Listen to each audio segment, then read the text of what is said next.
Today we are reviewing the lecture unit February 22, 2026. तो सभी सुनने वालों का इस high density master class deep dive में स्वागत है। हाँ, स्वागत है। और आज का जो टॉपिक है ना, वो बहुत ही कोर बिजनेस फंडामेंटल पर बेस्ड है। Exactly, planning and decision making. मेरा मतलब है कि हर बड़ी और छोटी कंपनी की नींव यही होती है। बिल्कुल। और इस मास्टर क्लास डीप डाइव का हमारा मिशन बड़ा क्लियर है। हम आज के इस क्लास लेक्चर की रिकॉर्डिंग और जो हमारी रेफरेंस टेक्स्ट बुक है ना, कूंट्स की principles of management, yes, the classic Koontz. हाँ, तो उन दोनों का पूरा निचोड़ निकालेंगे, क्योंकि थ्योरी अपनी जगह है पर उसको रियल वर्ल्ड इंडस्ट्री प्रैक्टिस के साथ लिंक करना सबसे जरूरी है। सही बात है। कॉर्पोरेट दुनिया में प्लानिंग सिर्फ पेपर पर बने हुए चार्ट्स नहीं होते, उनके पीछे एक डीप साइकोलॉजी काम करती है। मार्केट का एक्सट्रीम प्रेशर होता है और क्लियर कट फ्रेमवर्क्स होते हैं जिनको आज हम स्टेप बाय स्टेप समझेंगे। Okay, let's unpack this. सबसे पहले हम शुरुआत करेंगे फरवरी 22, 2026 के पहले सेशन से। यहाँ एक कॉन्सेप्ट इंट्रोड्यूस हुआ था, MBO, मैनेजमेंट बाय ऑब्जेक्टिव्स। हाँ, और आई स्वेयर कॉर्पोरेट दुनिया में लोग एक्रोनिम्स के कितने दीवाने होते हैं ना। आप कुछ भी उठा लो, MBWA यानी मैनेजमेंट बाय वॉकिंग अराउंड, या फिर MBC यानी मैनेजमेंट बाय कंट्रोल। लोग बस फैंसी शॉर्ट फॉर्म्स के पीछे भागते हैं। वही तो, ऐसा लगता है बस कूल साउंड करने के लिए बनाए हैं। पर MBO सिर्फ एक बज़वर्ड नहीं है। नहीं, MBO एक्चुअली एक गेम चेंजर कॉन्सेप्ट है।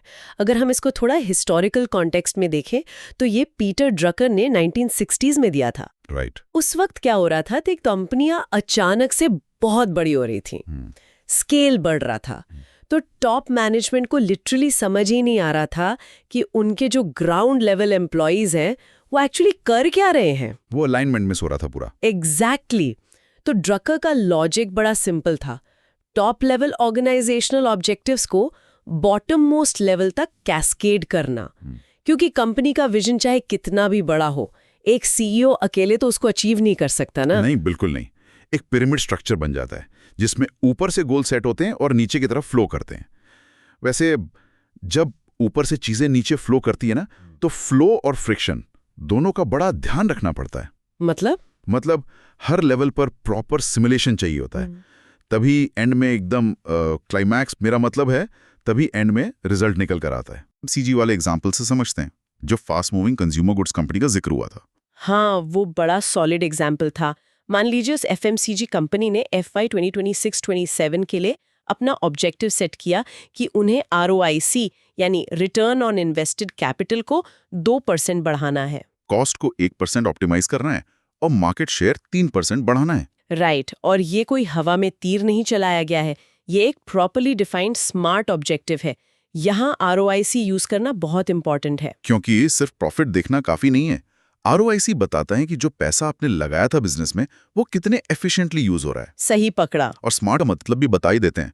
एक और एक्रोनिम है पर सबसे यूजफुल वाला, स्पेसिफिक, मेजरेबल, अटेनेबल, रियलिस्टिक और टाइम बाउंड। हाँ, तो अगर FMCG का एग्जाम्पल लें तो ये स्पेसिफिक है क्योंकि टारगेट एकदम क्लियर है, मेजरेबल है क्योंकि नंबर्स हैं जैसे 2% या 3%, अटेनेबल और रियलिस्टिक तो वो इंडस्ट्री स्टैंडर्ड्स के हिसाब से ही होगा, और टाइम बाउंड है क्योंकि फाइनेंशियल ईयर 26-27 का क्लियर डेडलाइन उनके पास है। पर एक नया एम्प्लॉई जो फैक्ट्री फ्लोर पर खड़ा है, उसको ये 2% ROIC टारगेट कैसे समझ आएगा? उसको तो सीधा कंपनी लेवल का गोल नहीं पकड़ा सकते ना। वही तो MBO की असली खूबसूरती है। ये जो बड़ा ऑब्जेक्टिव है ना, ये पहले डिविजन्स में ब्रेक डाउन होता है, कैस्केड होता है। हाँ, फिर डिविजन्स अपने गोल्स डिपार्टमेंट्स में बांट देते हैं और फाइनली डिपार्टमेंट्स उसे टीम्स और इंडिविजुअल एम्प्लॉइज तक ले आते हैं। जैसा हमने कहा, ऊपर से नीचे फ्लो। राइट। जैसे उस फैक्ट्री फ्लोर वाले जूनियर एम्प्लॉय का गोल ROIC बढ़ाना नहीं होगा, उसका गोल बस इतना होगा कि अपनी असेंबली लाइन पर पैकेजिंग मटेरियल का वेस्ट 0.5% कम करे। Got it. तो जब वो अपना टारगेट हिट करेगा तो टीम का कॉस्ट ऑप्टिमाइज होगा, टीम सक्सेस पाएगी तो डिपार्टमेंट का टारगेट पूरा होगा। और ऐसे बॉटम अप सिंथेसाइज होते हुए टॉप लेवल पर कंपनी ऑटोमेटिकली अपना बड़ा गोल अचीव कर लेगी। ब्रिलियंट। लेकिन एक सवाल है, अब हमने MBO समझ लिया, गोल सेट करना सीख लिया, पर क्या हो अगर ये गोल खुद ही कंपनी को एकदम गलत डायरेक्शन में पुश करने लगे? ओह, आप डेल वाले केस पर आ रहे हैं। Here is where it gets really interesting.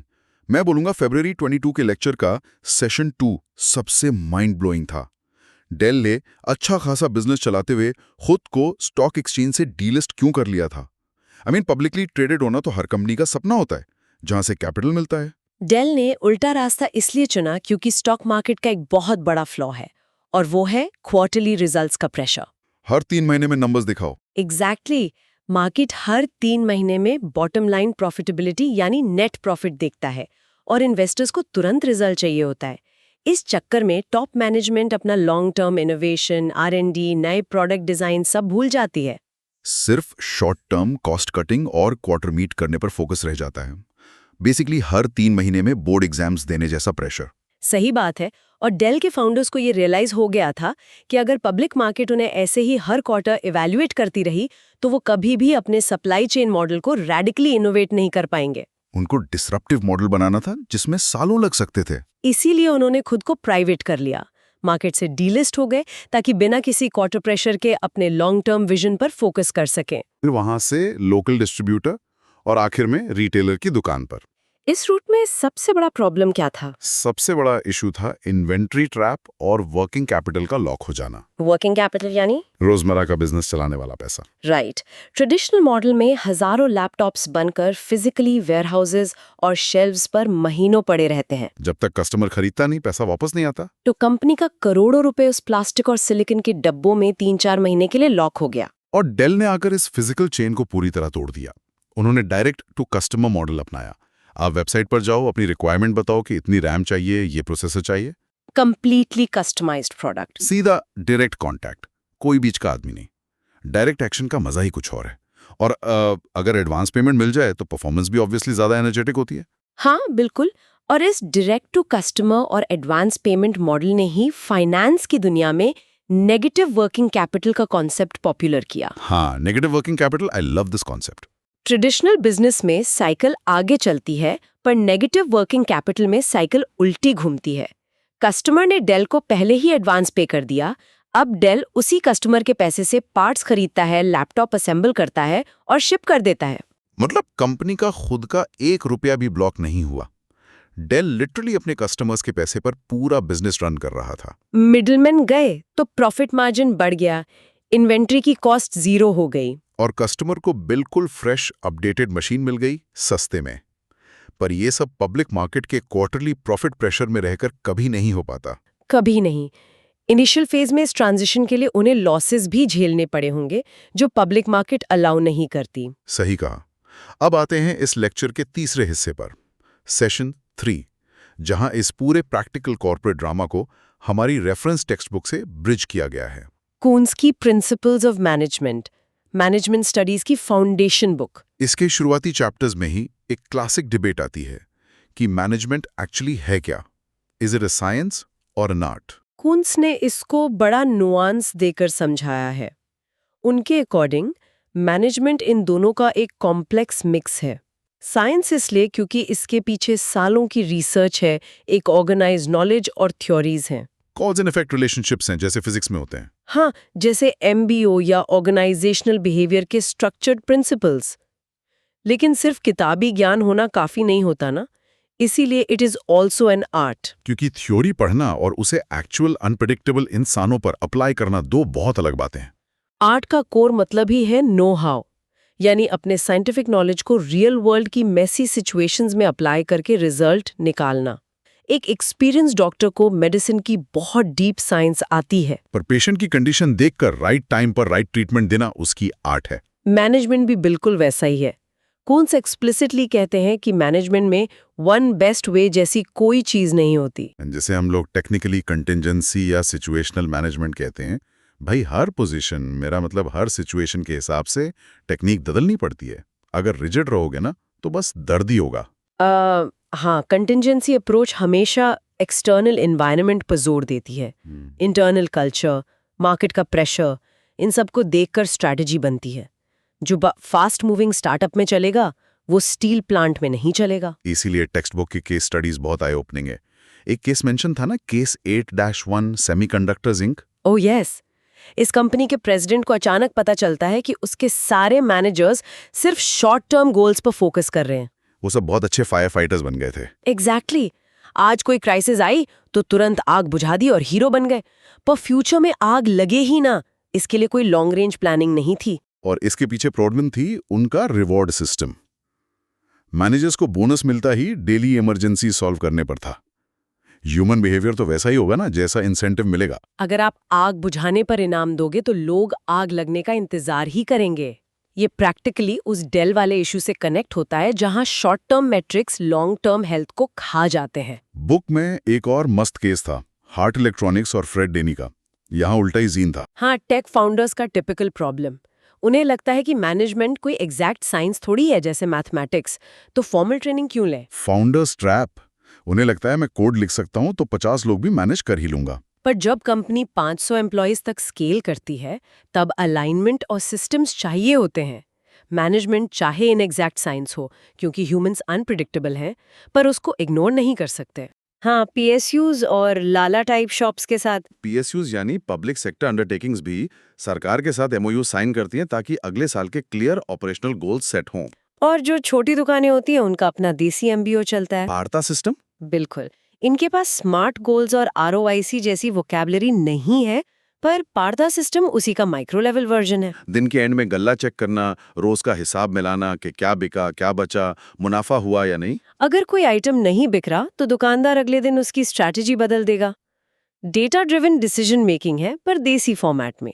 Her living organisation का एक टारगेट होता है और उसे मेजर करने का मैकेनिज्म होता है। चाहे डेल हो या नुक्कड़ की दुकान, कॉन्सेप्ट वही है। ये सच में पूरे टॉपिक को एक फुल सर्कल में ले आया। तो चलिए अब इस मास्टर क्लास के सारे टेक्निकल कीवर्ड्स और कॉन्सेप्ट्स का एक क्विक रिकैप मार लेते हैं। शुरुआत हमने की थी सेशन 1 से, जहां एमबीओ यानी मैनेजमेंट बाय ऑब्जेक्टिव समझा कि टॉप गोल्स बॉटम तक कैसे कैस्केड होते हैं। उसके बाद हमने स्मार्ट गोल्स का फ्रेमवर्क देखा, स्पेसिफिक, मेजरेबल, अटेनेबल, रियलिस्टिक और टाइम बाउंड। फिर आरओआईसी को डिस्कस किया, रिटर्न ऑन इन्वेस्टेड कैपिटल। फिर हम आए डेल वाले केस स्टडी पर। वहां हमने ट्रेडिशनल वर्किंग कैपिटल और नेगेटिव वर्किंग कैपिटल का फर्क समझा, जहां डेल अपने कस्टमर्स के एडवांस पेमेंट पर ऑपरेट करता था। साथ ही बॉटम लाइन प्रॉफिटेबिलिटी और क्वार्टरली प्रेशर्स को देखा, जिसकी वजह से उन्हें डीलिस्ट होना पड़ा।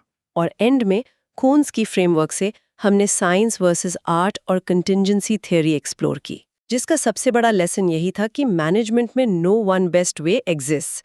सब कुछ सिचुएशन पर डिपेंड करता है। और रिवॉर्ड सिस्टम्स को हमेशा लॉन्ग टर्म प्लानिंग के साथ अलाइन करना जरूरी है, वरना सिर्फ फायर फाइटिंग ही होगी। अच्छा, सभी सुनने वालों को एक क्विक प्रैक्टिकल चेक दे दूं? हाँ, बता दीजिए। इस लेक्चर यूनिट में सब कुछ प्योरली थ्योरेटिकल और डीप बिजनेस के स्टडीज पर बेस्ड था। क्लास में कोई ब्लैक बोर्ड डेमोन्स्ट्रेशन या ऐसी विजुअल चीज नहीं थी जिसके लिए आपको स्क्रीन पर आके गाड़ने की जरूरत पड़े। इसलिए ओरिजिनल क्लास रिकॉर्डिंग अलग से ढूंढकर देखने की ऐसी कोई स्ट्रिक्ट जरूरत नहीं है। हमारे इस ऑडियो डीप डाइव से प्योर लेक्चर और रेफरेंस बुक का निचोड़ एक्यूरेटली कवर हो गया है। बिल्कुल सही। अब आखिरी में जाने से पहले एक थॉट प्रोवोकिंग सवाल। हाँ, मैं सोच रही थी इस बारे में। अगर आज हम उस डेल वाले सिनारियो को आज के एआई और टेक स्टार्टअप्स के कंटेक्स्ट में सोचें, ओके। तो सोचो, अगर आज की सारी टेक कंपनियां अपना फोकस सीधा लॉन्ग टर्म गोल्स पर रखें, बिना इन्वेस्टर्स को हर 90 दिन में इम्प्रेस किए, तो क्या हम अगला टेक रेवोल्यूशन और भी जल्दी देख पाएंगे? या फिर बिना उस स्ट्रिक्ट क्वार्टरली प्रेशर के, बिना उस डंडे के, लोग आलसी हो जाएंगे और इनोवेशन एक्चुअली स्लो हो जाएगा? वही तो क्वेश्चन है। ओफ, that is a fantastic question to leave everyone with. Reward systems और स्ट्रिक्ट प्रेशर या तो वो कोयले को डायमंड बना देते हैं या फिर पत्थर को पूरी तरह क्रश कर देते हैं। सही बात है। आज की इस मास्टर क्लास डीप डाइव में बस इतना ही। तो आगे से जब भी कोई नया बिजनेस मॉडल या सिस्टम देखे ना, तो उसके पीछे की प्लानिंग और हिडन ऑब्जेक्टिव्स को जरूर नोटिस करें। मिलते हैं अगले डीप डाइव में। Stay curious.